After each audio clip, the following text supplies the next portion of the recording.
Rarely have we seen a takedown of a league commissioner as calmly or efficiently delivered. The fact that it came from Napisa Collier, one of the league's best players and most respected voices, only amplified. Okay, this is crazy. Scott Van Pelt just completely called out the WNBA commissioner, Cathy Engelbert, and it wasn't even close.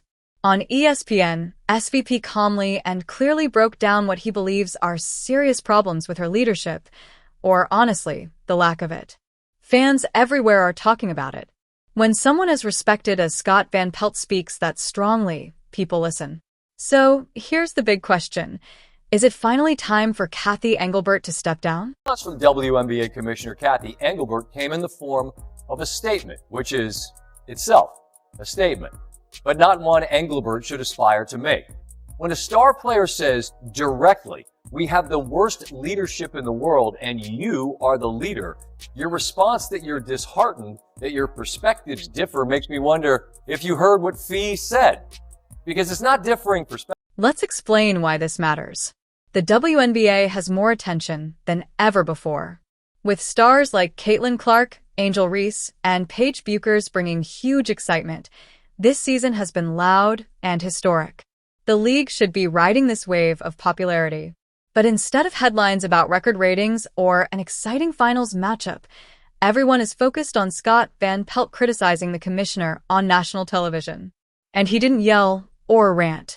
He spoke calmly and professionally, but his message was strong and damaging. Collier said, "I've earned this platform," which she has, and said, "I don't care what the fine is," which, if I hear her correctly, is to say you have nothing to threaten me with. The chorus of voices of current stars in the WNBA, which echo Collier's sentiment, didn't have a single. So, what started all of this? Nneka Ogwumike sparked it earlier this week. In her exit interview, she said the league's leadership might be the worst in professional sports. She also revealed a private conversation where Engelbert reportedly said Caitlin Clark should be thankful to the WNBA because without the league, she wouldn't be making money. That shocked a lot of people. Did Engelbert forget how huge Clark was at Iowa? Did she ignore Clark's massive nil deals, which were already earning her more than many WNBA veterans make in a full season before she was even drafted? It's hard for many fans to understand how that comment makes sense. Is alleged to have said to Collier, if she actually suggested Caitlin Clark should be grateful for what she makes off the court, that's preposterous. Did you miss the Iowa years? Clark is the Tiger Woods tide that lifts all boats. And we know this show is proof. The highest rating we have ever had followed one of her games at Iowa. The WNBA has benefited from her presence more than the other way around, even though this year for Caitlin Clark was essentially. And that's exactly what Scott Van Pelt focused on. He pointed out something very obvious that somehow the commissioner seemed to miss. Caitlin Clark is helping lift the WNBA's popularity, not the other way around. Let's be honest. Right now, the league is gaining more from Clark than Clark is gaining from the league. Van Pelt backed that up with facts. ESPN's highest ratings for women's college basketball were directly connected to Clark. The WNBA All-Star Game? Clark brought in more viewers than anyone else. No debate. Yet the commissioner suggested Clark should be grateful and thankful to the league. That's not just out of touch.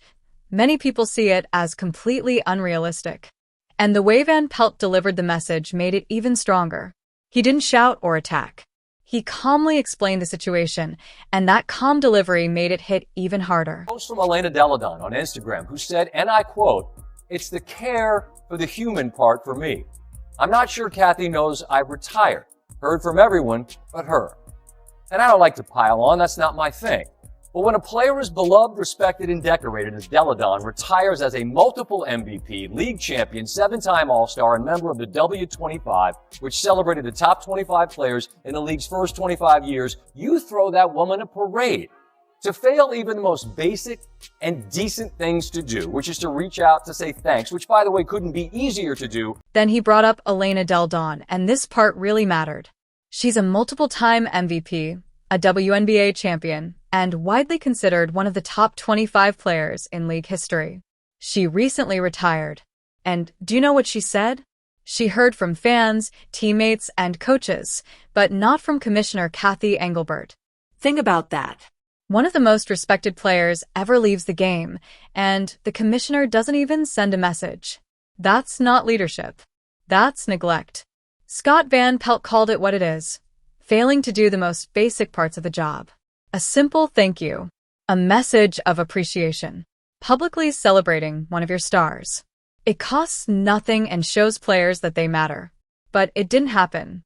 And when the criticism came, Engelbert responded with a generic statement saying she was disappointed and committed to working together. As Van Pelt made clear, this isn't about different opinions. It's about serious concerns that the commissioner herself may be the core problem. Franchise valuations have soared. Players want more money and the CBA expires at the end of this month. This was a whole lot more than just a shot across the bow. The WNBA Finals begin this Friday, and we typically hear from Adam Silver on the eve of the NBA Finals. Cathy Engelbert has got to do more. Now here's what makes the situation even worse. Not one single person has publicly defended Cathy Engelbert. Not a player, not a coach, not anyone from the league office. No one. Instead, more players have supported what Nneka Ogwumike said. Lexi Hull agreed with her. Sophie Cunningham openly called Engelbert the most out-of-touch leader the league has seen. Even Gino Orima, who rarely lines up with everyone else, said the league's so-called physical style of play is actually hurting the game. When rookies, veterans, and even Hall of Fame-level coaches are all saying similar things, that's a major warning sign. And Scott Van Pelt made it clear this isn't just drama or a hot headline. This is happening right before collective bargaining agreement negotiations. The CBA is expiring, and players are tired of feeling underpaid, ignored, and told to just be thankful. When a major star calls the league's leadership the worst in professional sports, and other respected veterans say they're proud of her for speaking up, that's not normal disagreement. That feels like a breaking point. Van Pelt explained it perfectly. This wasn't a small warning. It was a message. Fix the problems or risk blowing everything up. And it's not an exaggeration. The players now have real leverage. Caitlin Clark isn't just another rookie. She drives sponsorships, TV ratings, and ticket sales at levels the WNBA has never experienced before. If Engelbert truly believes the league is bigger than the players who are creating this revenue, then she is either completely out of touch or choosing not to see reality. And we can't ignore the officiating issues, which are another big part of this conversation. Van Pelt also pushed back on the idea that Clark owes her success to the WNBA. The facts say the opposite. Clark's nil deals, record-breaking TV ratings, and sold-out crowds at Iowa prove she brought massive value with her. The league did not create Caitlin Clark. She helped elevate the league. Downplaying that doesn't just look bad, it hurts the league itself. Van Pelt also pointed out something powerful: total agreement among players. Not one player publicly defended Engelbert. Instead, more voices joined the criticism, from Lexi Hull to Sophie Cunningham to veterans across teams.